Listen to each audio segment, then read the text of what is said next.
Hey guys, Rid here. Welcome to my top 5 games of 2015. So yeah, I thought, why not? Let's make a list of my top 5 games of the year, and it may be quite interesting. I've always kind of wanted to do top 5, top 10 videos. I thought it was I always enjoyed doing watching them, so I thought, why not do them myself? And this is the perfect opportunity to start off doing something like this. With talking about just what my top 5 games of last year were, since last year was when I started my channel, so why not do it now? So yeah, let's just get right into this with my first game on the list, number 5. Okay, so coming in at number 5 is Dragon Ball Xenoverse. Now this may be a bit of a shocking one. A lot of people, especially if you're not a fan of the Dragon Ball games, or just Dragon Ball in general, you may be like, what? That's kind of a random choice, like out of nowhere. But yeah, this game was a nice surprise. Like, I am a huge Dragon Ball fan. I've always been a fan of Dragon Ball for as long as I can remember. It's one of my favourite things in the world. I've always loved playing the games. It's like, some of the games, Dragon Ball games, are some of my favourite games to play.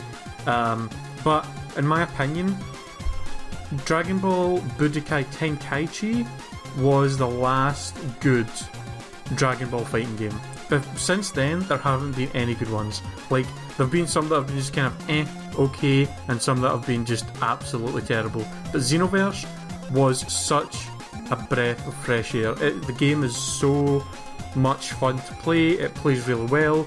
The combat system is really simple and easy to use, and it's a really fun game. And on top of that, just the amount of creativity you can put into like making all your own characters and customizing them with tons and tons of different clothes, equipment, and different like moves and techniques from all the different characters in the universe. It's amazing. It is by far one of my top games of the year, simply because it was such a nice surprise for a Dragon Ball game to actually be this much fun. And I can honestly say I spent God knows how many hours playing this game, and it was just so much fun. If you're a Dragon Ball fan and you still haven't played Xenoverse, I would highly recommend it. It is a great game. Alright, coming in at number 4 is a bit of a surprise one. Even for me, it was a bit of a surprise. Like, I didn't expect to like this game that much, but it's Until Dawn. Until Dawn is my number 4 pick for top game of the year. For me, it's really weird because I'm not the kind of person that usually plays a lot of horror games, like, at all. And this game really surprised me. Like, I don't, and the thing is, I don't even have a PS4. Like, I first seen a YouTube channel that I watch. I think it was Two Best Friends Play. Shout out to them, by the way, great channel. Playing this game, and when I watched the first video, I thought this seems really, really interesting, and I was like, you know what, I'm going to stop watching this series because I want to play this game. But I never had a PS4, so I had to get a friend to let me use his PS4 to play it. And for me, this is one of the best, maybe not one of the best games I've ever played, but it's definitely up there. Like, it's really a great story. The characters are all really great. All the plot twists and stuff that happen in the game are really interesting. I don't want to spoil really too much about what happens in the game for anybody who maybe hasn't played it yet. If you like horror games, I would definitely recommend this game. It's really good. Like, the story is amazing, and it even plays on a bunch of like kind of cliches and tropes of horror movies from like the 80s and 90s that were like kind of ridiculous, and it kind of jokes around with that a little bit. But at the same time, it's a really great game. Like, just everything about it is great. Like, the game looks fantastic. I think the music is really good. It has a really good atmosphere, and it's just a fantastic game. It's one of the few horror games I've ever played that I highly enjoyed, and I definitely would recommend it to anybody. Alright, coming in at number 3 for my top games of the year is Tales from the Borderlands. Now, this game is, I gotta say, probably one of my favourite games I've ever played. It's so good, and for me, definitely the best Telltale game. For anybody who doesn't know, Tales from the Borderlands, by the way, is basically Telltale's take on the Borderlands universe. Just a little story they made within the universe, and it's so fantastic. Like, when I first heard they were making one for Borderlands, I was kind of skeptical because I thought, how can you really turn a first-person shooter game that's about leveling up and collecting bazillions of guns. How can you turn that into a story-based game where you just make choices and it's all mostly cutscenes? But you know what? They did a fucking great job with it. This game is so goddamn good. It is a very few games out there that could take you from crying to crying with laughter. Like, this game has you go through so many emotions. It's just fantastic. The story is amazing. It's one of the funniest games I've ever played.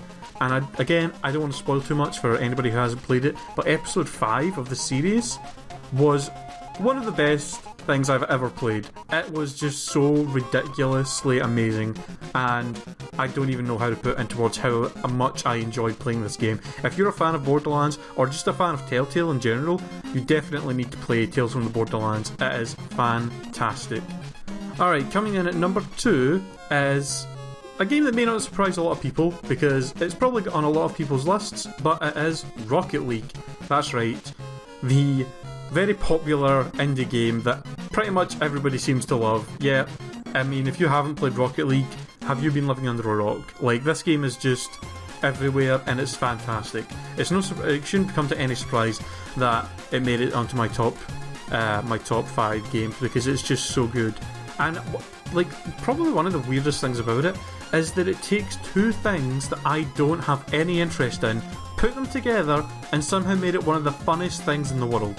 Like, cars, I don't care about. Football, I couldn't give two shits about. Put them together, literally one of the funnest games I've ever played in my life. It's so much fun. The physics in the game are just so perfect, and if you're looking for a game to just play around with and have fun with, Rocket League, I couldn't recommend anymore. It's fantastic. Getting some friends together to play a few rounds of Rocket League, it's just too much fun, and I can honestly say it's one of the few games this year that I've just kept me coming back and playing it, just like constantly. It is so much fun, and if you still haven't played it somehow, you're still one of the few, very small amounts of people that still haven't played Rocket League.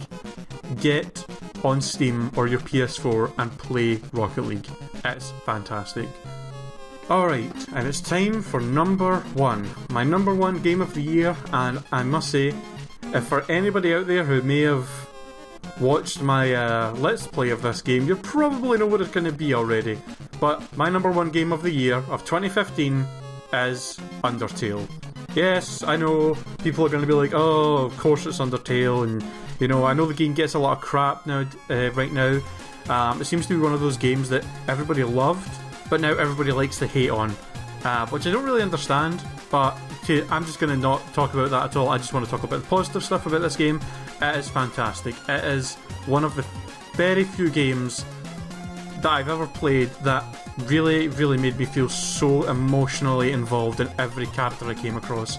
If you've played Earthbound or Mother, this is a perfect game for you, because I loved those games, and this game just made me think of those games so much. It is such a great experience. Just the characters, the music, the gameplay, everything about this game is fantastic, and it is just so unbelievably good. Like, for a game, for an indie game to come out now that I would say is probably in my top 10 games of all time is just unbelievable. Like, it's, again, I don't want to spoil anything in the game, because it's the kind of game you need to play for yourself. Like, hearing somebody tell you what the game's all about is not enough justice for it. You have to play it. Anybody out there who doesn't want to play the game because they think the community's a bit toxic, and yeah, I can agree, community for the game is a bit but that's not a reason not to play the game. It's definitely not. You're just making yourself miss out on one of the best games you could ever play. Everything about this game is fantastic. Everything about this game I love. I can't even think of one negative thing to say about it. It is just so good. And if you still haven't played it, well, I don't know what else to say to you. You know, pretty much everybody recommends this game. You should play it. End of story.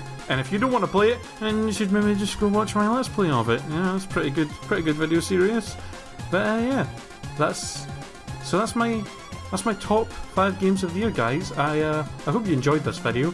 I hope you can, maybe you'll agree and disagree with some of the choices I made, but you know what, it's my list. It's my list, it's my games. Everybody has their own personal preference, and if you disagree with it, then let me know in the comments. Tell me what your top 5 games of the year were. What games did we maybe have in common? What games did we maybe completely disagree on? Let me know. It would be interesting to know other people what all your top 5 games of the year are. Or hell, maybe you can't even make a top 5. Maybe you need to make a top 10 because there were just so many. But either way, I hope you guys enjoyed this video. And if you did, hell, maybe I'll make some more top 5 or top 10 lists because I really enjoyed doing this. It was pretty fun. So yeah, thanks for watching again, and I'll see you guys next time. Goodbye.